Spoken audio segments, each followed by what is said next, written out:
సాయిరామ్.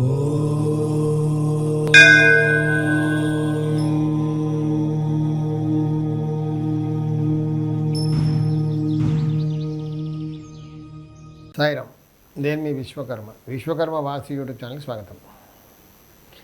ఇంకొకరు కామెంట్లో ఏమడుగుతున్నారంటే, గురువుగారు పొలంలో ఇల్లు కట్టుకుంటే దానికి కాంపౌండ్ వాల్ అంటూ ఉంటుందా అంటే, కాంపౌండ్ వాల్ అంటూ ఉంటుందా అని అంటే మనం కట్టుకుంటే కాంపౌండ్ వాల్ ఉంటుంది. పొలంకి కాంపౌండ్ వాల్ కట్టడం కష్టమే. మనం అందులో ఇల్లు కట్టుకుంటున్నాం. ఆ పొలంలో ఇల్లు ఎక్కడ కట్టుకోవాలి, ఎక్కడ స్థలంలో బలం ఉంది, జనరల్గా అందరికీ తెలిసింది ఏంటి, నైరుతి భాగంలో ఇల్లు కట్టుకోవాలి, లేదా పశ్చిమంలో కట్టుకోవాలి, లేదా దక్షిణంలో కట్టుకోవాలి. ఎట్టి పరిస్థితుల్లో పొలంలో వాయువ్య భాగంలో ఇల్లు కట్టుకోకూడదు. అంటే ఉత్తర వాయుని దగ్గరగా కట్టుకుంటే దోషం.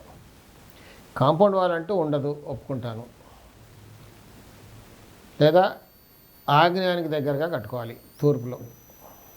ఎట్టి పరిస్థితుల్లో మనం ఈశాన్యంలో మాత్రం కట్టుకోకూడదు. కాంపౌండ్ వాల్ ఉంటుందా అంటే కట్టుకోవాలి. మనం కట్టుకుంటే ఇంటికి కాంపౌండ్ వాల్ ఉంటుంది. కంపల్సరీగా ఇంటికి కాంపౌండ్ వాల్ ఉండాలి. పొలాలు అన్నీ కూడా పక్కన పొలాలు ఉంటాయి, పొలం గట్లు ఉంటాయి. ఇక్కడ ఇంకొక సమస్య ఏంటంటే, పొలం మనకు పక్కనే తూర్పులో ఉన్న పొలం మనకంటే ఎత్తుగా ఉందనుకోండి, దానివల్ల కొన్ని ఇబ్బందులు. లేదా మనకు పశ్చిమంలో ఉన్న పొలం డౌన్ ఉందనుకోండి, కొన్ని ఇబ్బందులు. మన వెనకాల పొలం దక్షిణంలో డౌను, లేదా ఉత్తరంలో ఉన్న పొలం ఎత్తుగా ఉంది, సో ఇబ్బందులు ఉంటాయి. అలా లేని చోట చూసి కట్టుకోవాలి. ఎప్పుడైనా ఎక్కడైనా ఇల్లు కట్టుకుంటే, పొలంలో అయినా పెద్ద ఖాళీ స్థలంలో ఇల్లు కట్టుకున్నా మనకంటూ కాంపౌండ్ వాల్స్ కంపల్సరీగా ఉంటేనే అప్పుడు మంచి రిజల్ట్స్ ఉంటాయి. సాయి రక్ష.